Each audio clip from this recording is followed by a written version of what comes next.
6వ అధ్యాయము 12వ వచనం. అందరు తీసి దగ్గర పెట్టుకోండి. ఎందుకంటే ఈ మాటలు దేవుడు మాట్లాడటానికి ప్రేరేపిస్తున్నారు. ప్రస్తుతం గిద్యోనే కాదు, మనందరం కూడా ఆ రోజుల్లో గిద్యోను మిద్యానీయులు వారి అలజడికి వారి దెబ్బకు భయపడి గానుగు చాటుగా దుళ్ళు కొట్టుకుంటూ ఉన్నాడు. అసలు వారు ఇశ్రాయేలులు ఆ దినాల్లో ఎందుకు వారికి ఆ గతి పెట్టిందంటే, ఇశ్రాయేలులు యెహోవా దృష్టికి దోషులైనందున యెహోవా 7 ఏండ్లు వారిని మిద్యానీయులకు అప్పగించెను. చూడండి, మిద్యానీయుల చెయ్యి ఇశ్రాయేలు మీద హెచ్చాయను గనుక వారు మిద్యానీయులు ఎదుట నిలవలేక కొండలలోనున్న వాగుల్లోనూ గుహల్లోనూ దుర్గములలోనూ తమకు సిద్ధపరుచుకున్నారు. అక్కడికి వెళ్ళి అక్కడ దాక్కొని అక్కడ చాటుగా ఉన్నారు. కారణం ఏంటంటే, దేవుడు న్యాయం కలిగిన వాడు, ఆయన పక్షపాతి కాడు. ఎందరూ ఆయన ఆజ్ఞకు లోబడి విధేయులుగా ఉంటారో వారందరినీ దీవిస్తాడు. నా ఆజ్ఞకు మీరు లోబడి జీవించిన ఎడల భూమి మీద ఉన్న సమస్తమైన జనముల కంటే నేను మిమ్మల్ని హెచ్చిస్తానన్నాడు. ఇక్కడ ఎందుకు వీళ్ళు మిద్యానులు చేతికి అప్పగించబడ్డారంటే, యెహోవా దృష్టికి, వాళ్ళ దృష్టికి వీళ్ళ దృష్టికి కాదండి, దేవుని దృష్టికే వాళ్ళు ఏమయ్యారట, దోషులైపోయారు. అది కనుక ఒకటి మనం జ్ఞాపకం చేసుకోవాలి. కొన్ని సమస్యలకు ఇబ్బందులకు ఒకవేళ గతించిన 2024 సంవత్సరం మనం బంధించబడి శోధించబడి ఉండొచ్చు. దేవుని పిల్లలమే ఏదో ఒక అంతరంగంలో అవిధేయత, నా అంతరంగమునున్న సమస్తం అన్నట్లుగా లోపల సమస్తములో ఏదో ఒక విషయంలో మనం బలహీనమై ఉండొచ్చు. దాన్ని బట్టి దేవుడు మనకు అనుగ్రహించబోయేటటువంటి ఆధిక్యతను జారవిడుచుకొని సమస్యలకు లోనై ఇక్కడ ఇశ్రాయేలు వలె మనం ఏదో ఒక బంధకులో వ్యధలో వేదంలో ఉండొచ్చు. అయితే ఈ దినాన గిద్యోనుతో మాట్లాడినటువంటి దేవుడు నీతోనూ నాతోనూ మనందరితోనూ మాట్లాడుతున్నాడు, వాగ్దానం చేస్తున్నాడు. చప్పట్లు కొట్టండి. ఏమిటయ్యా ఆ వాగ్దానం అంటే, యెహోవా దూత గిద్యోనికి ప్రత్యక్షమై అతని కనబడి, పరాక్రమం గల బడాఢ్యుడా, 1 పరాక్రమము, 2 బలాఢ్యుడు, 3 యెహోవా నీకు తోడయున్నాడు. గట్టిగా చప్పట్లు కొడదాం. ఇది దేవుని ఉన్నతమైన వాగ్దానమా, మనల్ని ధైర్యపరచటమా, ఊరడించటమా, ఉజ్జీవింప చేయటమా, లేవనెత్తటమా, మేల్కొల్పటమా, అది ఏమైనా కూడా ఈ రోజున దేవుడు తను మాట్లాడుతున్నాడు వాక్యం ద్వారా. ప్రియ కుమారుడా, కుమార్తె, ఇక్కడ గిద్యోను ఎక్కడో దాక్కొని ఉన్నాడు. అతడు మరి మిద్యానీయులకు మరుగై గానుగు చోటున గోధుమలను దుళ్ళి కొట్టుచుండగా అని వ్రాయబడి, గానుగు చాటునున్నాడు. ఇరుకులకు, ఇబ్బందులకు, సమస్యలకు భయపడి ఎక్కడ నువ్వు దాక్కున్నావు? ఎక్కడ మరుగై ఉన్నావు? ఎక్కడ వణుకుతున్నావు? ఎక్కడ నీవు నిజంగా కృంగిపోతున్నావు? ఈ 2025 సంవత్సరం ఈ మొదటి రోజే నూతన వత్సరములో నీవు అడుగుపెట్టుండగా కృంగిపోతున్న అలాంటి నిన్ను ఈ దినాన, ఆ రోజున గిద్యోను అని పిలిచిన దేవుడు ఈ రోజున నిన్ను నిన్ను నిన్ను నిన్ను పేరు పెట్టి పిలుస్తున్నాడు. నమ్మితే చప్పట్లు కొడదాం. దేవునికి స్తోత్రాలు. ఏమంటున్నాడు? ఈయనేమో భయపడి పిరికివాడై ఏమండి పారిపోయి దాక్కొని ఉంటే అలాంటి వ్యక్తిని పరాక్రమము గల, బాబా ఎలాగుందో చూడండి. ఎక్కడుందండి నీకు పరాక్రమం? పరాక్రమం అంటే దావీదులాగా గొలియాతు ఎదుట నిలబడ్డట్టుగా ధైర్యంగా నిలబడొచ్చుగా? లేదు. పరాక్రమం లేకపోయినా పరాక్రమాన్ని కలిగించటానికి దేవుడు తన దూతను పంపించాడు. మళ్ళీ ఒకసారి చప్పట్లు కొడదాం. ఈ దినాన నీవు అప్పులాళ్ళకి, వాళ్ళకి, వీళ్ళకి, వీటికి, వాటికి వీటికి, ఇంకా నీ యొక్క ఉద్యోగ సంబంధమైనది, వ్యాపార సంబంధమైనది, రకరకాల వ్యాపకాలు, వాటిలో నీవు కృంగిపోయి ఉన్నావా? ఇంకేముందిలే, నేనేమి చేయగలను అని కృంగి ఉన్నా, అలాంటి నిన్ను తన రక్తంతో కడిగి రక్షించుకున్న నీ ప్రభువు, నీ దేవుడు అంటున్నాడు, పరాక్రమగలా అంటున్నాడు.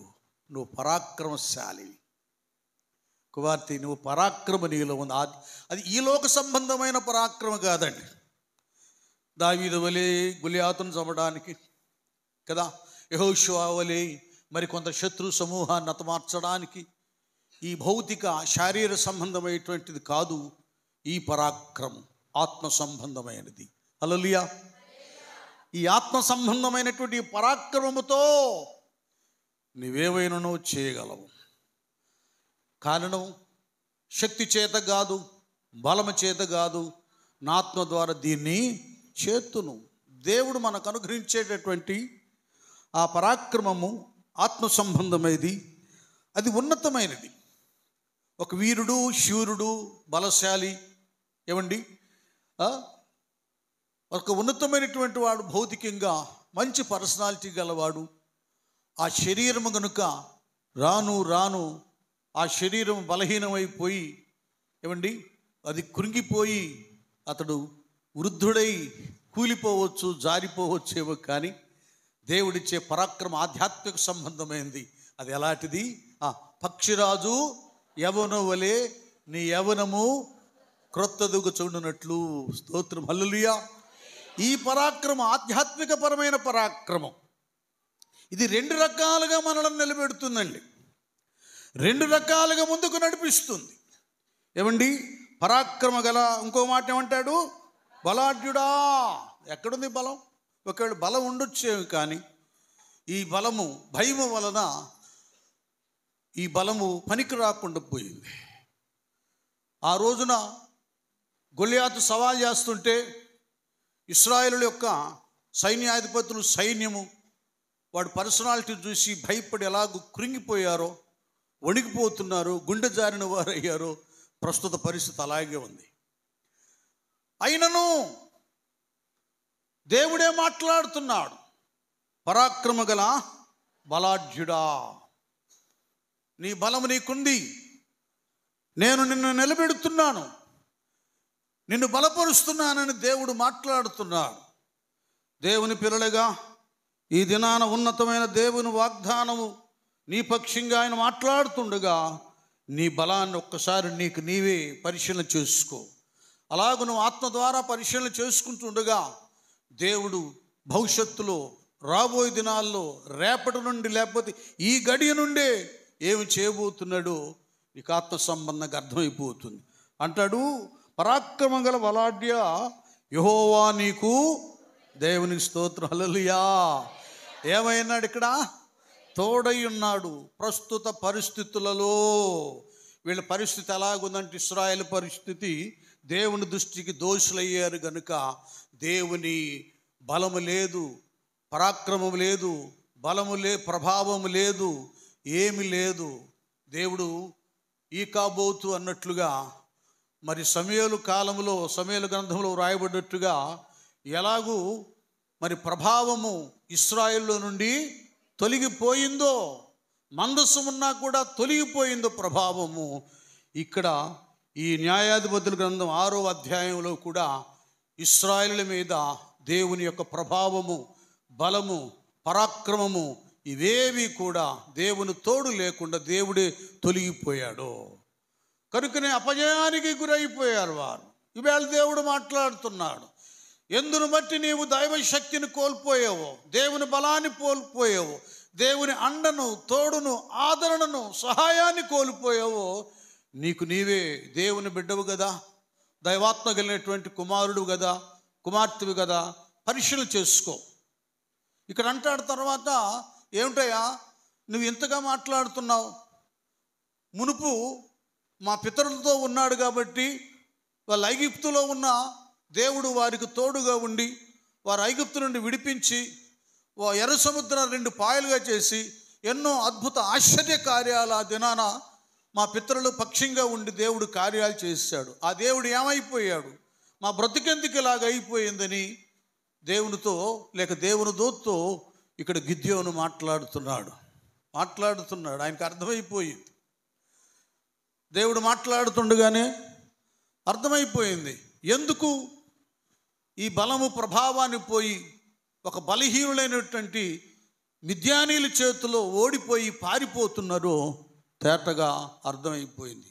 దోషాన్ని బట్టి, అవిధేయతను బట్టి, ఏమండి వారు దైవాజ్ఞను ఉల్లంఘించిన దాన్ని బట్టి వాళ్ళకి దుస్థితి ఏర్పడిందని గమనిద్దాం మనం. ఎందుకు మనకి ఇది సంభవించింది? ఎందుకు ఈ 2024 సంవత్సరంలో అనేక కష్టాలకు, కన్నీటికు, బాధలకు, సమస్యలకు లోనైపోయి కురింగిపోయాం? ఏంటి? దేవుని పిల్లలంగా అంతరంగాన్ని పరిశీలన చేసుకుందాం. దావీదు భక్తుని వలె దేవునికి ఆయాస్కరమైనది ఏదైనా చేసేవేమో, మన ప్రార్థన సరైన రీతిగా లేదేమో, లేక వాక్యానికి లోబడే విషయంలో లోబడక వ్యతిరేకులమయ్యేవేమో, సహవాసంలో సరైన స్థిరత్వం లేదేమో, ఇవన్నీ కూడా ప్రేమలో కుదువై ఉన్నామేమో, సమాధానం లేదేమో, తెలియకుండానే ఏమీ లేకపోయిన అహంకారం కదా, అహోమలను వెంటాడి మన ఆత్మీయతను కృంగ చేస్తూ ఉన్నదేమో, వీటన్నిటిని కూడా మనం పరిశీలన చేసుకోవాలి. గిద్యోను దేవుణ్ణి అడుగుతున్నాడు, మనం కూడా అడుగుదాం. అయ్యా 2024 సంవత్సరంలో ఏమిటి నా విధేయత? నేను ఏ విషయంలో నాయన నిన్ను కష్టపెట్టాను, నీకు దూరమయ్యాను, నిన్ను కోల్పోయాను, నీ తోడు అండ లేకుండా నేను వేరైపోయానయ్యా, ఒక్కసారి నాకు అది జ్ఞాపకం చేయని మనం అడగాలి. శాంసోనే కదా చివరి గడియలో తాను ఒకే ఒకటి ప్రతిష్ఠ చేయబడినటువంటి కదా ఈ వెంట్రుకలు అనిపోయి బోడివాడైపోయాడు. కన్ని దృష్టిని పోగొట్టుకున్నాడు. ఒక బానిసగా, దాసుడుగా గానుగ తిప్పుతూ ఉన్నాడు. అలాంటి పరిస్థితుల్లో వాళ్ళ యొక్క ఫిలిస్తీన్ల యొక్క దేవాలయానికి వెళ్ళి ఆ మెయిన్ పిల్లర్స్ పట్టుకొని ఈ ఒక్కసారి మాత్రమే ప్రభువా నన్ను జ్ఞాపకం చేసుకో, అది ఈ సంవత్సరం నీవు నన్ను జ్ఞాపకం చేసుకోవాలి ప్రభువా. నా అవిధేయత ఏంటో, నీకు ఆయాస్కరమైన రీతిగా ఎలాగ నేను ప్రవర్తించానో నన్ను క్షమించి జ్ఞాపకం చేసుకో ప్రభువా అని విరిగి నలిగిన మనసుతో, హృదయముతో ఈ ఆరంభంలోనే దేవుని పాదాల దగ్గర మనం అంగలార్చవలసిన వారమై ఉన్నామో. గట్టిగా చప్పట్లు కొడదాం. దేవుని స్తోత్రం. ఇది కావాలి, దేవుని పిల్లలంగా ఇది కావాలి. చేతులారా కొన్ని మనం జారు విడుచుకుంటూ ఉంటాం. ఒక మాట చెప్పాలంటే, ఒకవేళ అది ఆచారమే అనుకోండి, ఈ 31st night watch night prayer ఆచారమే అనుకోండి, ఏదో చేయాలి కాబట్టి చేస్తున్నాము అనుకోండి, అది ఏ విధంగా అనుకున్నా దాన్ని ఆత్మీయతగా మలుచుకునేటటువంటి ఆ విధానం మన అంతరంగానికి ఉంది, అది మన హృదయానికి ఉంది. అది ఆచారమైనా కూడా దాన్ని మనము ఆత్మీయంగా మన పశ్చాత్తాపముతో, మన విజ్ఞాపనతో, దైవ సన్నిధిలో ఒక తీర్మానముతో దాన్ని మనం మలుచుకోగలము. 2 దేవాలయానికి వెళ్ళారు ప్రార్థన చేయడానికి. పరిసయ్యుడు వెళ్ళాడు, దేవాలయానికి వెళ్ళాలి, నేను ప్రార్థన చేస్తున్నట్లు అందరికి కనబడాలి, నేను భక్తుడని చెప్పుకోవాలి, నేను దేవునికి దశమ భాగిస్తున్నానని చెప్పుకోవాలి, నేను అన్నిట్లో కూడా దాతృత్వాన్ని చూపిస్తున్నానని జనాలు చెప్పుకోవాలి, నన్ను చూడాలి, భక్తుడని అందరు గ్రహించాలన్నట్లుగా ఆయన డబ్బాలు కొట్టుకుంటానికి వెళ్ళాడు మందిరానికి. నేను కానీ నీవు కానీ మన ఘనతను, మన గొప్పతనాన్ని, మన ఇచ్చే వాటిని చాటుకుంటాను కాదు దేవుని మందిరానికి వెళ్ళేది. మన స్థితిగతులను సరిచేసుకుని దైవస్వరం విని దేవుని దగ్గర సమాధానాన్ని పొందుకుంటానికి, దేవుని ద్వారా బలా నమ్మకమైన మంచి దాసుడా దాసురాలు అనిపించుకుంటానికి దేవుని ఆలయం, మన ప్రగల్భాలు చాటుకుంటానికి కాదు. ఈ పరిచయుడు, అతనికి శాస్త్రము తెలుసు, లేఖనము తెలుసు, ధర్మశాస్త్రము తెలుసు కదా, భక్తి సూత్రాలన్నీ ఎరిగి ఉన్నా కూడా వాటిని ఆచారంగా వినియోగించుకున్నాడు, కానీ వాటిని ఆత్మీయంగా మలుచుకోలేకపోయాడు. కొందరు బ్రతుకులు అలాగే ఉంటాయి. దేవుని మందిరానికి వెళ్తే మనము దీవించబడతాం, మనకు ఒక స్థితి వస్తుంది. మనం వెళ్ళిన దాన్ని బట్టి ప్రజల మధ్యలో గొప్ప రాదు, దేవుడికి రాదు, నీకు రాదు, నాకు రాదు, ఎవరికి రాదు. దేవుని సన్నిధానములో మనము తగ్గించుకున్న దాన్ని బట్టే అక్కడ హెచ్చింపు అనేటటువంటిది, ఆశీర్వాదం అనేదండి అనుగ్రహించబడుతుంది. అక్కడికి వెళ్ళాడే కానీ దేవుని ఆలయానికి తను తాను గొప్పగా డబ్బాలు కొట్టుకొని విమర్శించడం కూడా మొదలుపెట్టాడు కదా. జారుని చోరుని అలాటాడిని ఇలాటోడిని కాదు, ఇదిగో ఈయనకున్నాడే ఈ సుంకరలాంటి పాపిని కాను. చూసారా, శ్రేష్టమైన ఆశీర్వాదాలు అనుగ్రహించే పరలోకపు గవినైన దేవుని ఆలయానికి వెళ్ళాడు, కానీ దేవుని దగ్గర పొందుకోవలసిన ఆశీర్వాదమును, ఆధిక్యతను, నీతిని, సమాధానాన్ని పొందుకోలేకపోయాడు పరిచయుడు. ఏం చేశాడు? తాను హెచ్చించుకున్నాడు, తగ్గించుకొని తగ్గింపబడి అనీతిమంతుడుగా తీర్చబడ్డాడు. సుంకరైతే అయ్యా ఏమంటాడా, ఆకాశం వైపు కళ్ళెత్తి చూడటానికి కూడా నేను అర్హుడను కానీ ఏం కొట్టుకుంటున్నాడు? రొమ్ము కొట్టుకుంటున్నాడు. అయ్యా నేను పాపిని, బలహీనుడును అని పశ్చాత్తాపడుతున్నాడు. అర్థమవుతుందా? ఎందుకు త్వరగా సాక్ష్యాలు చెప్పండి అని కనీసం ఒక 10 minutes 10 నిమిషాలైనా ఈ 10 నిమిషాలు ఒక్కసారి రివైండ్ చేసుకొని ఈ 2024 సంవత్సరంలో మన అవిధేయతలు లేక దేవుని కార్యాలు, ప్రేమను ఒక్కసారి జ్ఞాపకం చేసుకొని పశ్చాత్తాపతులమై హృదయాన్ని కుమ్మరించి సరిచేయబడి 2025లో దేవుని దగ్గర ఉన్నతమైన తోడును, ఆధిక్యతను పొందుకుంటానికి ఆ టైం కేటాయించింది. అందుకు కదా సమయాన్ని ఏం చేయాలి? సద్వినియోగం పరుచుకోవాలి. ఇంకెక్కడ దాటి వెళ్ళిపోతాడో యేసు ప్రభువుల వారని ఎరికోలో ఉన్న గుడ్డివాడు, దావీదు కుమారుడా నన్ను కరుణించుమని కేకలు వేయడం మొదలుపెట్టాడు. ఊరుకో నాపిన ఆగల, మరీ బిగ్గరగా కేకలు వేయడం మొదలుపెట్టాడండి. ఎక్కడ వెళ్ళిపోతాడో ఎప్పటి నుండో మనసులో పెట్టుకున్నాడు. గుడ్డివాడైనా కూడా తన ఆత్మనేత్రం ప్రభువారు విషయమై సంచరిస్తూ ఉంది. ప్రభు వస్తారు అని ఎదురు చూస్తూ ఉంది ఆత్మనేత్రం. అది అలాగూ మనం ఈ సంవత్సరంలో, పోయిన సంవత్సరంలో 40 దినాల ఉపవాస ప్రార్థనలో చివరిలో మనం హృదయాంతరంగం దేవుని దగ్గర అన్వేషణ మొదలుపెట్టింది. దీనివల్ల నేను దేవుని దగ్గర ఒక స్థితిని, స్థానాన్ని, ఆశీర్వాదాన్ని నేను సంపాదించుకోవాలి, సరి చేయబడాలి. ఏనా ఇది కావాలి. ఇవి ఆశీర్వాదపు గడియలు.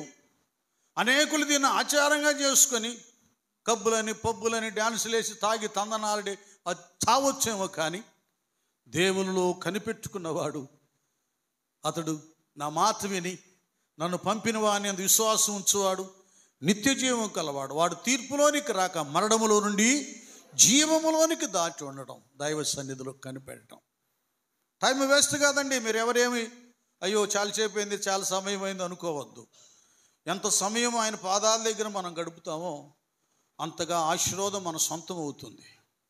అదేదో ఆచారబద్ధంగా కూర్చుంటాం, వెళ్ళటం, రావడం, పాడటం అనేటటువంటిది నువ్వు ఆచారంగా చేస్తే ఆచారమే ఉంటుంది, ఆశీర్వాదం అనేది రాదు. దాన్ని ఆత్మీయంగా మలుచుకోవాలి. ఎప్పుడైతే ఈ సుంకరి పశ్చాత్తాప్తుడై విజ్ఞాపన చేశాడో దేవుడు అతని ప్రార్థన ఆలకించాడు. పరిసేను కంటే అతడు దీవించబడ్డాడు, హెచ్చించబడ్డాడు, నీతిమంతుడుగా తీర్చబడ్డాడు.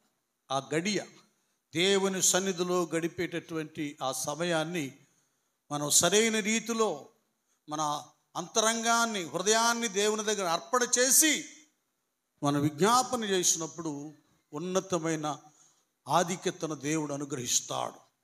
ఇదిగో వెళ్ళటమే దేవుని దూత, పరాక్రమ గల బలాఢ్యుడా గిద్యోను, యెహోవా నీకు తోడయ్యున్నాడు అని ఆ ప్రత్యక్షత కలగానే మా పితరులు ఎలాగ దీవించబడ్డారు, అంత గొప్ప కార్యాలు వారితో ఉండి చేశారు. ఇది మా దరిద్రం ఏంటి, పారిపోయి ఒక బలహీనమైనటువంటి వారికి విషయమై మేము దాక్కున్నాం, ఏంటండి ఏమిటి ఇలాగ జరిగింది అని పశ్చాత్తాపుడైనప్పుడు దేవుడు చక్కగా ఇలాగ మాట్లాడుతున్నాడు.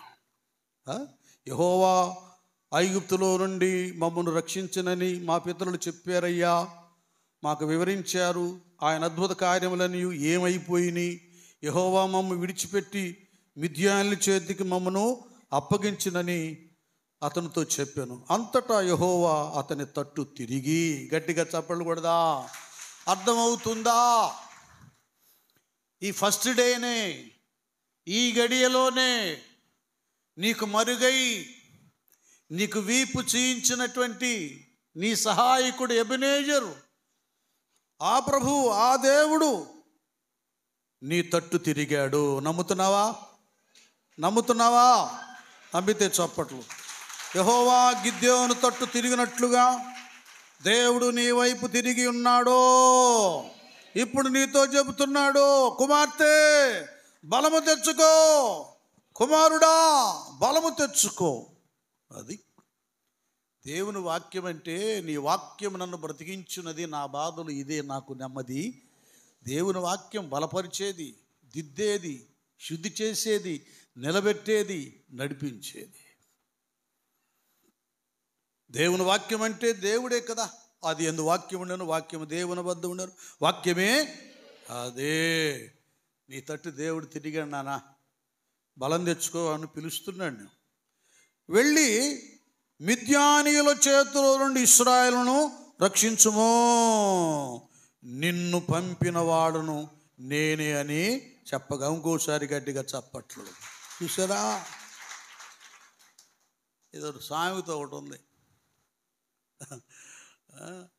తాను అంటే వెళ్ళటానికి, దూరడానికి అదేం హోల్ లేదు, మెడకంట డోలు. అసలు అదే అతను వెళ్ళటానికే సరిపోదు ఆ హోల్, అదే సరిగ్గా రాదులేదు. అదే అంటారు కదా, అది రావడానికి కూడా ఇష్టం రాదు ఆ మాట అంటారు.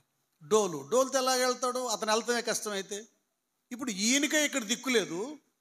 ఇక్కడ ఏ విధమైన వాగ్దానం దేవుడు చేస్తున్నాడంటే, ఏం చేస్తున్నాడంటే, ఇక్కడ బలము తెచ్చుకొని వెళ్ళి మిద్యానీయుల చేతిలో నుండి, ఈ మాట బలమైంది, మిద్యానీయుల చేతిలో నుండి, చదవండి అది, ఇశ్రాయేలులను, అర్థమవుతుందా? ఈయనకే లేదు, ఇక్కడ దాక్కున్నాడు, బలహీనుడుగా ఉన్నాడు, పిరికివాడుగా ఉన్నాడు, ఏమండి వణికిపోతున్నాడు. అలాంటి వానికి ధైర్యాన్ని ఇచ్చేవాడే యేసయ్య. హల్లెలూయా. అది ఇదేనా? అందుకే దేవుడి నేను ధ్యానం చేస్తున్నప్పుడు దీని బయలుపరిచాను. నువ్వేం వణికిపోతున్నావు, నాకే లేదు ఇక్కడ, నా సమస్య, ఇబ్బంది, అది పెద్ద క్రిటికల్గా ఉంది ఆ విషయం, ఈ విషయంలో చాలా కష్టతరంగా ఉంది అన్నట్లుగా ఉంది. నీకు నీవే సరిచేయబట్టడానికి, నిలబట్టడానికి కష్టంగా ఉంటే వాళ్ళందరినీ నిలబెట్టమంటున్నాడు. అందుకే ఆయనకు ఆశ్చర్యకరుడు. ఆయన కార్యాలు కంటికి కనబడవు, చెవికి వినబడవు, హృదయానికి గోచరము కావు. ఏదో ఉంది ఈ సంవత్సరం, దేవుడు మీ విషయంలో ఏందో మాట్లాడుతున్నాడు.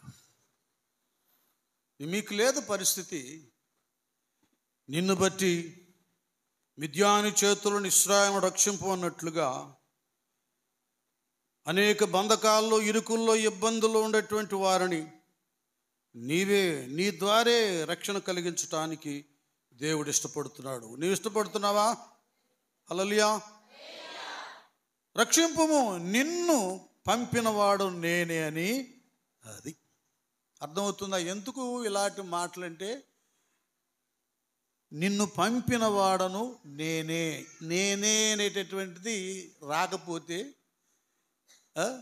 ఇక్కడ గిద్యోనికి బలం రాదు. మంటాం కదా మేము, నేనున్నాను పోరా నీకెందుకని. మన కొడుకులతో కానీ లేకపోతే ఫ్రెండ్స్తో కానీ, నీకెందుకు నేనున్నాను పో, నా సాయం చేస్తాడులే మా ఫ్రెండ్ అని, మా డాడీ మాకున్నాడులే, నీ కొడుకో నీ స్నేహితుడికో ధైర్యం వస్తుంది. అది నేను అంటే చాలా బాబా. కనుక ఈవేళ ఈ న్యూ ఇయర్లో దేవుడు నీతోనే అంటాను, నేనున్నాను అన్నాడు. ఇంకంతే. అంతకుముందు లేడా? ఉన్నాడు, కానీ నీ వైపు తిరగబోవడానికి కారణం ఏంటంటే నువ్వు లోకం వైపు తిరిగావు. అంటే ఏదో తప్పు చేస్తున్నావు అని కాదు. నీ ఆలోచనలు, తలంపులు, దృష్టి అది ఆయంకం వచ్చింది, పుల్లం ఇచ్చింది, సుబ్బారావు ఇస్తాడులే, వాళ్ళు చేస్తారులే, వీళ్ళు చేస్తారులే అని కొండల తట్టు ఎత్తావు, కొండల తట్టు చూసావు.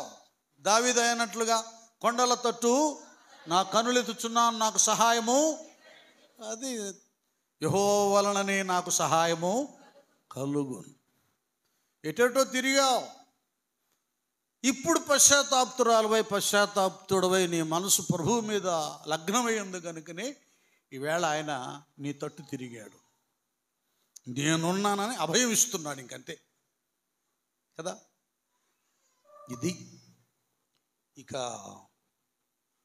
దేవుడు స్వయంగా మాట్లాడుతున్నాడు.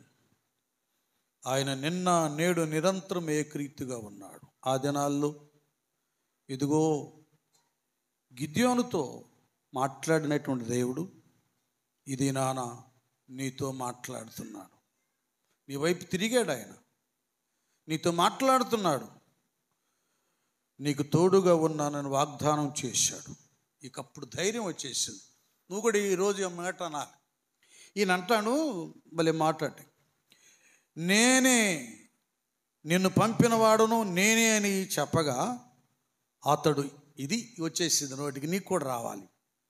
గిద్యోను అంటారు, చిత్తము నా ఏలిన వాడా అనండి. మీరు కూడా చిత్తము, అది అందరూ అనండి, చిత్తము.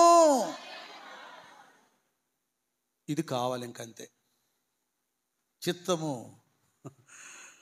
ఆజ్ఞాపించండి, సెలవివ్వండి, నీ దాసుడు ఆలకిస్తున్నాడు అన్నట్లుగా మన పని అంతా ఏంటంటే మన యేసయ్య నేర్పించాడు. తండ్రి నీ చిత్తమే అది. ఆయన చిత్తమేమిటో దాన్ని అనుసరించడానికి, చేయడానికి మనం సిద్ధపరచుకోవాలి హృదయాలను. ఇక్కడ అనేస్తున్నాడు, అయ్యా సరే అన్నావు కదా, చిత్తము నా ఏలినవాడా, దేని సహాయము చేత నేను ఇశ్రాయేలులను రక్షింపగలను. అది చూడండి. ఇది ఏదో తనేదో తక్కువడని చెప్పుకుంటాం కాదు, కానీ తన తగ్గింపు కనిపిస్తుంది ఇక్కడ. కొంతమంది ఏమి లేకపోయినా కూడా వారి గర్వం మాత్రం తగ్గదు. వాళ్ళ బ్రతుకులు ఇంకంతే. ఎప్పుడైతే ఆ గర్వం, అహంకారం అనేది, హెచ్చింపు అనేది, బడాయి అనేది వారి అంతరంగంలోంచి బయటకు వెళ్ళిపోతుందో అప్పుడు దైవ ప్రత్యక్షత కలుగుతుంది.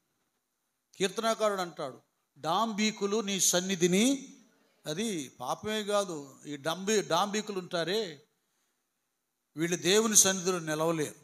దేవుని సన్నిధిలో నిలిస్తేనే కదా దేవుని స్వరం వినబడేది. దేవుని స్వరం వినబడితేనే కదా మన బ్రతికేమిటో అర్థమయ్యేది. బ్రతికేమిటో అర్థమయ్యేది అయితేనే కదా మనం సరి చేసుకొని దేవుని ఈవులను సంపాదించుకునేది. అది ముందు భక్తులందరం కూడా ఈ బడాయి భక్తి తీసేసి నమ్రత కలిగి విధేయులంగా ఆయన దగ్గర ఉండాలి. ఇక్కడ ఈయన అంటున్నాడు, ఈయన అనే మాట ఏంటంటే, అయ్యా ఏంటయ్యా, నన్ను ఇశ్రాయేలును నేను ఎలాగూ దేని సహాయం చేత నేను రక్షిస్తాను? అసలు నా ఫ్యామిలీ చూడు, నా కుటుంబం మనిషే గోత్రములో ఎలాంటిదట, ఎన్నిక లేనిది. నా పితరుల కుటుంబములో నేనే కనిష్ఠుడనై ఉన్నానని ఆయనతో చెప్పాను. ఇంకోసారి గట్టిగా చప్పట్లు కొడదాం. ఇక్కడ ఆ మనిషే గోత్రం అంటే ఏమిటో చెప్పండి, ఎక్కడి నుంచి వచ్చిందో చెప్పండి, ఎన్నో గోత్రపు లెక్క వేయచ్చో చెప్పండి. ఒక నిమిషం చెప్పండి. మరి అంత పండితులు ఉన్నారు, బైబిల్ పండితులు. అది ఎవరైనా దానికి సంబంధించిన ఆయన పితరుడు ఎవరు? గట్టిగా యేసు. 11వ గోత్రం యేసోబు అయితే దాన్ని ఏం చేశారు? 2 గోత్రాలుగా తీర్చడం జరిగింది. మనకు క్లియర్గా అర్థం అవడానికి ఎక్కడంటే, యాకోబుని బ్లెస్ చేయమని యేసోబు మనష్షే ఎఫ్రాయిముల్ని పంపిస్తాడు. ఆయన ఏం చేస్తాడు చెప్పండి మీరే? మనిషా తల మీద కదా, ఎవరి తల మీద? ఎఫ్రాయిము. అది ఏనా, చిన్నవాడికి బ్లెస్సింగ్స్ ఇస్తాడు, మనష్షేకి ఇవ్వల. ఇశ్రాయేల్ యాకోబు కూడా ఎఫ్రాయిముకి ప్రాధాన్యత ఇచ్చాడు. ఎఫ్రాయిం అంటే 2 అంతల ఆశీర్వాదం. ఆ బ్లెస్సింగ్స్ ఉన్నాయి. చూడండి ఎలాగుంటాయి ఒక్కోసారి. ఇక్కడ ఆ రూట్లో చూస్తే కూడా బ్లెస్సింగ్స్ లేవు, ఇక్కడ చూస్తేనేమో తక్కువ గోత్రం. ఫ్యామిలీలో చూస్తేనేమో పెద్దోడ చిన్నోడు చెప్పండి, కనిష్ఠుడు అంటే చివరివాడు. చూసారు ఎలాగుందో? ఇది ఈవేళ దేవుడు మనతో మాట్లాడేది. నేను చిన్నాడిని, నేను మరి తక్కువ దానిని, అది ఇది ఏదన్నా మనసులో ఉంటే ఈవేళ నేను ధైర్యపరుస్తున్నాడు. నువ్వు చిన్న కాదు, పెద్ద కాదు, పాండిత్యం కాదు, ఈలోక జ్ఞానం కాదు, అతి తెలివి కాదు, ఇంకేది కాదు. దేవుడు మాట్లాడుతున్నాడు. నువ్వు ఏ స్థితిలో ఉన్నా ఈ గడియలో నీ స్థితి దేవుని వైపు మలుచుకో. ఎంత తక్కువ వాడు, ఎంతో తక్కువైనటువంటి వాడు. ఇదిగో గిద్యోను తన స్థితిని అంతా చెప్తూ ఉన్నాడు. చూడండి, నా పితరుల కుటుంబంలో నేను కనిష్ఠుడై ఉన్నానని ఆయనతో చెప్పాను. అందుకు యెహోవా, అయిననేమి నేను నీకు తోడైయుందును గనుక ఒక మనుషుని హతము చేసినట్లు మిద్యానులను నీవు హతము చేయదు అని సెలవిచ్చాను. గట్టిగా చప్పట్లో. అర్థమవుతుందా? నీకు క్లియర్గా మామూలు సామాన్య భాషలు చెప్తా. తనుకుంటాలు గుద్దుకుంటాలు ఈ కాదు. ఒక 10 లక్షలే అప్పు ఉంది. వినండి, దీన్ని అర్థం చేసుకోండి, సారాన్ని గ్రహించండి. నా యందు కాదు, దేవుని యందు, ఈ వాక్య వాగ్దానం అందు విశ్వాసం ఉంచండి. నమ్మండి. నమ్ముట నీ వలనైతే నమ్మువానికి సమస్తము సాధ్యం. ఈ 10 లక్షలు ఎలాగ చేస్తాడంటే దేవుడు నీ విషయంలో ఎలా చేస్తాడంటే, గురకావాడు వచ్చి నైటు కర్రతో తలుపులో కొట్టేసేయి బహరావు చిన్న క్యాగేజ్ వెళ్ళిపోతాడు. వాడు పుస్తకానికి వచ్చేస్తాడు, వచ్చేసి సారా అని కొడతాడు. అక్కడ 10 రూపాయలు బిల్ ఉంది కానీ ఎయిరా అంట. అక్కడ 10 రూపాయలు ఉంది అంటే ఇప్పుడు 20 రూపాయలు పెడుతున్నావులే ఎక్కువే. ఎలాగ సునాయాసంగా ఆ గురకావానికి 10 రూపీస్ కాయను 10 రూపాయలు ఎలాగేస్తావో అలాగూ నా 10 లక్షలు 10 రూపాయలు నువ్వు సునాయాసంగా ఇచ్చేటట్లుగా దేవుడు నీ పక్షంగా చేయునుగాక. అది అర్థమవుతుందా? దైవ కార్యాలు, అద్భుతాలు నేను తెలియజేస్తున్నా. ఆయన అన్నమాట నేను అంటలా. ఎంత తేలిగ్గా అంటున్నాడు నాన్న, ఎంత తేలిగ్గా అంటున్నాడు. ఒక మనిషిని నేను నీకు తోడైయుందును కనుక ఒకే మనిషిని హతము చేయనట్లు మిద్యానులను నీవు హతము, ఒక్కడిని కొట్టినట్టుగా 1000 మందిని కొట్టేస్తాం. ఏందండి దేవుని కార్యం? ఇది దైవ కార్యం అంటే. అప్పుడు శారీరక సంబంధమైంది, రక్తపాతం, పొడుచుకుంటాం, చంపుకుంటాం. అది ఇప్పుడు అది కాదు, ఆత్మ సంబంధమైంది. అపవాదికి శత్రువు నువ్వు ప్రార్థించకుండా, భక్తిలో ఎదగకుండా, వరాలు పొందుకోకుండా, దేవుని కొరకు జీవించకుండా, దేవుని సువార్త చెప్పకుండా, సాక్షిగా ఉండకుండా, అడ్డులు అభ్యంతరం కలిగించడానికి రకరకాలే పెట్టేస్తాడు. వాడొక సైన్యంగా ఉంటాడు. షుగర్ ఒకటి సైన్యం, బీపీ ఒక సైన్యం, గ్యాస్ ట్రబుల్ ఒక సైన్యం, ఆ నొప్పులు ఈ నొప్పులు, రకరకాల జబ్బులు కలిగించి గొప్ప నాయన బాబు పెద్ద గుంపే ఉంది నా మీద అన్నట్టు సేనలాగా చేస్తాడు వాడు. చెప్పలేదు నాకు రాజా, నేను రాలేనులేమో, పడుకుంటాను వీళ్ళల్లా. దేవుడు ఊరుకున్నాడా? స్వయంగా తన భార్య ద్వారా మాట్లాడాడు. రా కూర్చోంటే ఇప్పుడు గంతులు వేస్తున్నాడు. చప్పలు కొట్టండి. ఇది మన కళ్ళతో చూస్తున్నాంగా. ఇలాగ చేస్తాడు దేవుడు. తన బిడ్డలను బలవంతులుగా చేస్తాడు కానీ బలహీనులుగా చెయ్యడు. అది ఎట్టిదైనా సరే సునాయాసముగా, ఎలాంటి భారమైనా అది 100 కిలోలైనా ఎంత కిలోలైనా అంటే సమస్య గురించి చెప్తున్నాను, బరువు గురించి కాదు. 1 కిలో లేకపోతే ఒక 100 గ్రాములు అలా సునాయాసంగా ఏదో ఒక 100 గ్రాములు జీడిపప్పు అన్నట్లుగా అలా లేపేస్తాం. ఇది దేవుని శక్తి, ఉన్నతంగా ఉంచి ఆయన కార్యాలు. కొందరు భక్తులు ఉన్నారు, ఆరంభంలో చాలా మంచిగా ఉండి చాలా సంపాదించుకున్నారు దైవశక్తి. తర్వాత డబ్బులు వచ్చినాక అన్నీ పోయినాయిలేండి. మీ అందరికీ తెలుసు, కేఏ పాల్ గారు ఆయన సాక్ష్యం ఒకసారి అన్నప్పుడు ఆ ఒరిస్సా ప్రాంతాలకు వెళ్ళి భాష కూడా సరిగా రాకపోతే 5 పైసలు 10 పైసలు ఇచ్చి అట్టిపండ్లు అడిగాడట. 5 పైసలు 10 పైసలు ఆడతా పోనే ఇక్కడ భాషలో చెప్తే ఎంతకంత అంటే కుళ్ళిపోయిన అట్టిపండ్లు తిన్నవాడు, మాగిపోయినాయి పాడైపోయినాయి తిన్నవాడు ప్రపంచాన్ని అనేక పర్యాయాలు సంచరించారు సేవలో. అప్పుడు ఎలాగుండేదంటే కేఏ పాల్ గారికి మేము స్పాన్సర్గా ఉంటాం, ఇది ఇన్ని కోట్లు ఇస్తాం అంటే ఇప్పుడు టైం లేదండి, నెక్స్ట్ మంత్ రా, నెక్స్ట్ వీక్ రా అనేవాడు అంట. దేవుడు అలా చేస్తాడు నాన్న. అయితే ఏంటంటే కొంతమంది దావీదులాగా నిలబెట్టుకుంటారు, కొందరు సౌలులాగా పోగొట్టుకుంటారు. అందరికి ఇస్తాడు దేవుడు, పక్షపాతిగా అందరికి కృపను దీవెనను అధికారాన్ని ఆధిపత్యాన్ని ఆర్థిక పరంగా కూడా అభివృద్ధిని ఇస్తాడు. కానీ కొందరు అవిధేయులై అహంకారులై గర్వించి ధనం చూసుకొని తాము హెచ్చించుకొని అన్నీ పోగొట్టుకుంటారు. గిద్యోను దగ్గర చాలా సంభాషణ, మీ ఇంటికి వెళ్ళి ఇంకా చదువుకోండి, ఇంకా మంచి పట్టు దొరికింది మీకు విశ్వాసం. దేవుడు చాలా సంగతులు మాట్లాడాడు, టైం లేదు, నేను ముగిస్తున్నాను. చాలా విషయాలు మాట్లాడాడు. ఎంత సంభాషణ జరిగిందో చూడండి, ఎట్లాగా ఒక ఫ్రెండ్తో మాట్లాడినట్టుగా. నేను నీకు తోడయ్యందును గనుక ఒకే మనిషిని హతము చేసినట్లు మిద్యానులను నీవు హతము చేయదు అని సెలవిచ్చాను. అందుకతడు, నా ఎడల నీకు కటాక్షము కలిగిన ఎడల నాతో మాట్లాడుచున్న వాడవు నీవే అని నేను తెలుసుకున్నట్లు ఒక సూచన కనపరచుము. దేవునికి స్తోత్రం, హల్లెలూయా అని.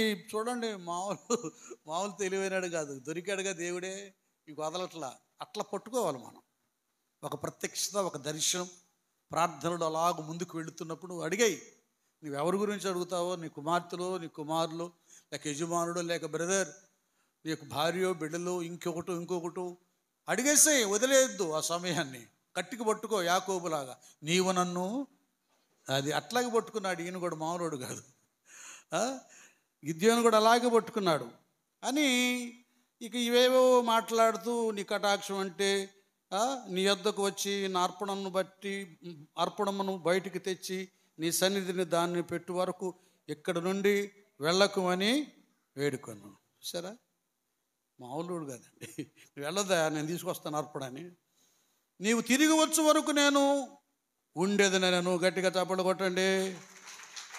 ఇదండి ఈ కొత్త సంవత్సరం, ఇది సంపాదించుకోండి. మనం ఎట్లా ఉండాలంటే, నువ్వు ఇక్కడే ఉండాలి, నాతో మాట్లాడాలి.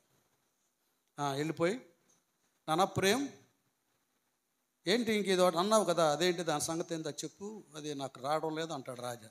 పలాది డాడీ అని చెప్తాడు, వచ్చేస్తాడు. అయ్యా ఇదిగో నా పెద్ద కుమారుడికి ఈ విషయంలో ఇది కావాలంట, ఇదంటా అని అడుగుతాడు. నేను వాస్తవం చెప్తున్నా, అట్లాగుంటుంది దేవునితో. ఆ స్థితిని మనం సంపాదించుకుంటే దేవుని దగ్గర అలాంటి పవర్ ఇస్తాడు, అలాంటి చనువిస్తాడు, అలాంటి అవకాశాన్ని దేవుడు ఇస్తాడు. మనం లోకంలో అందరికీ అవకాశం ఇస్తాం, సమయం ఇస్తాం. దేవుని దగ్గర కనీసం పావు గంట కూడా ఇవ్వం కనుక అందుకే దరిద్రులం అయిపోయాం.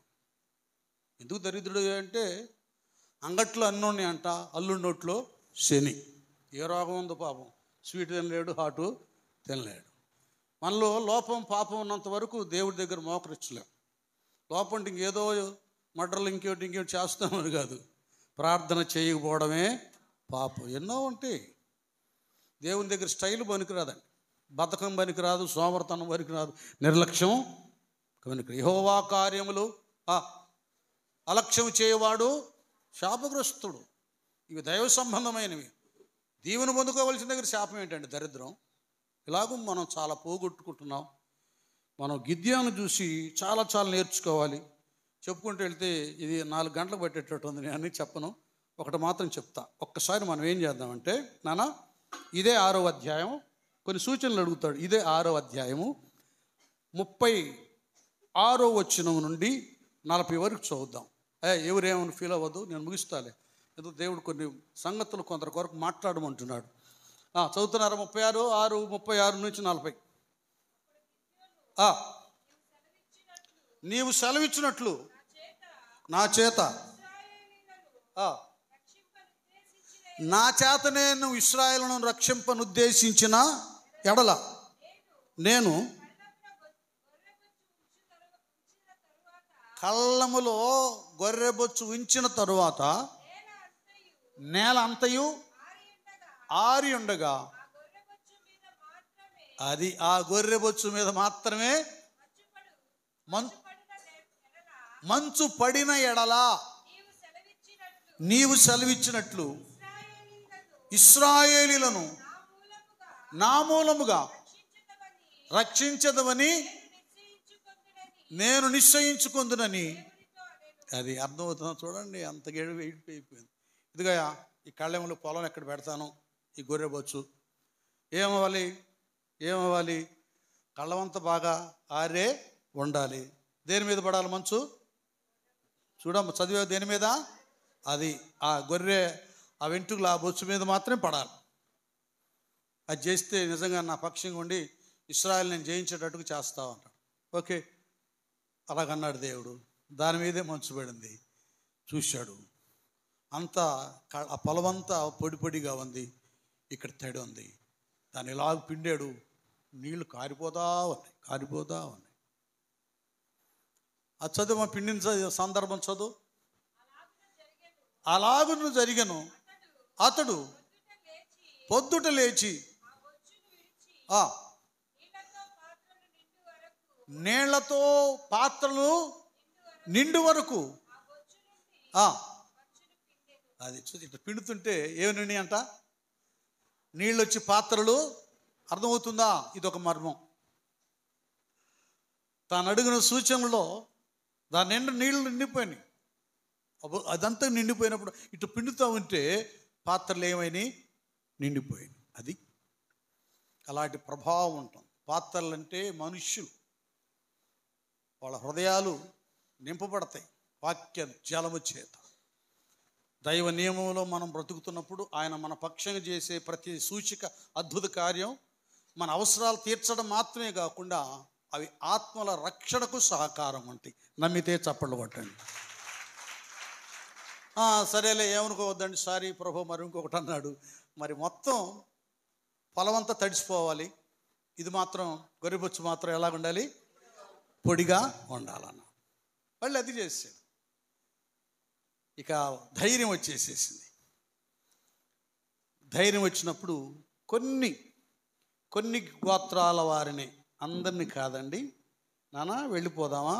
6వ అధ్యాయము చాలా ఉన్నతంగా ఉంటాయి విషయాలు. 7వ అధ్యాయంకి వెళ్దాం ఈసారి. 7వ అధ్యాయము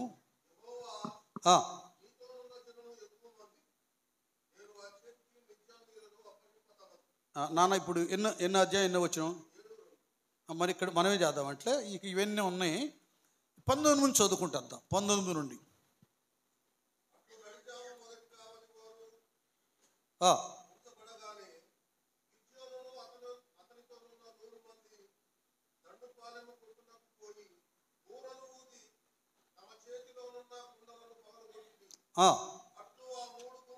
అది 3 గుంపులు అయ్యారు. 300 మంది బ్యాచ్, ఇంకంతే, ఎక్కువ మంది లేరు.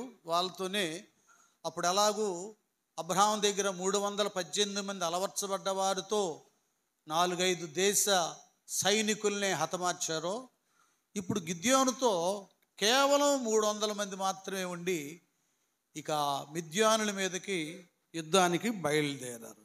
వీరు ఎలాగుంది? అట్లు 3 గుంపుల వారు బూరలు ఊదుచు ఆ కుండలను పగలగొట్టి ఎడమ చేతులలో దివిటీలను కుడి చేతులలో ఊదుటకు బూరను పట్టుకొని యెహోవా ఖడ్గము గిద్యోను, గట్టిగా చప్పట్లు. అర్థమైందా? యెహోవా ఖడ్గం ఎవరి ఖడ్గం అంట? అది బలవంతుని చేతులు బాణవలాంటి వారు అన్నట్లుగా ఎవరి కాలం మందు పుచ్చినా కుమారులు.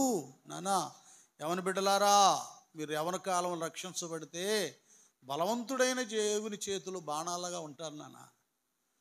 యవన కాలంలో లోకాశలు ఇవే, తందనాలు గిందనాలు ఇవైతే కదా, బలవంతుని చేతిలో ఉండవు, సైతాన్ చేతిలో ఉంటాం. కనుక రక్షణ, ఆత్మీయత, ప్రార్థన, పరిశుద్ధత ముఖ్యంగా యవన బిడ్డలకు చాలా చాలా అవసరం. గొప్ప పేరు వచ్చేసింది. ప్రజలందరూ ఏమంటున్నారండి? యెహోవా ఖడ్గము, గిద్యోను ఖడ్గము అని కేకలు. వారిలో ప్రతివాడును తన చోటున్న దండు చుట్టూ నిలిచి ఉండగా ఆ దండు వారందరూ పరిగెత్తుచు కేకలు వేయిచు పారిపోయారు. ఆ 300 మంది బోర్లు ఊదినప్పుడు యెహోవా దండంతటిలోను ప్రతివాని ఖడ్గమును వాని పొరుగువాని మీదకి త్రిప్పెను. దండు సర్రేతు వైపునున్న బెత్తుతారు వరకు, తబ్బీతునొద్ద అనున్న అబ్నేలుల తీరం వరకు పారిపోగా, నఫ్తాలి గోత్రము నుండి, అషేరు గోత్రము నుండి, మనీషా గోత్రము నుండి పిలువబడిన ఇశ్రాయేలు కూడుకొని మిద్యానులను తరిమిరే. గట్టిగా చప్పట్లు. కేవలం ఎన్ని గోత్రపు వారు నాన్న? ఎన్ని గోత్రపు వారు? నఫ్తాలి, అషేరు, తర్వాత మనీషా. ఎన్ని మొత్తం? 3 గోత్రాలు వారే కొన్ని వేల మందిని, 300 మంది తరిమివేశారు. కాబట్టి ఉపవాస ప్రార్థనలో 40 రోజులు చేశారుగా, మీరు ఒకటే అనుకోవాలి. ఏంది ఒక 100 మంది కూడా రాలేదు అనుకోవద్దు. ఎక్కడైతే మీరే చెప్పండి, అది 2-3 వచ్చినా, 40 దినాలు 2-3 వచ్చినా చాలు. మీరే గిద్యోను 300 మందితో 1000 మందిని హతమార్చినట్లుగా మీ ముగ్గురి ప్రార్థనే సంఘానికి క్షేమాభివృద్ధి, దుష్టుని పారద్రోలి సంఘముల అభిషేకా నుంచి అభివృద్ధిని కలుగు చేయునుగాక. మీ కుటుంబాలకు ఉన్నతమైన ఆశీర్వాదాన్ని సొంతము చేయునుగాక. తల్ల వంచని ప్రార్థించుకున్నాం.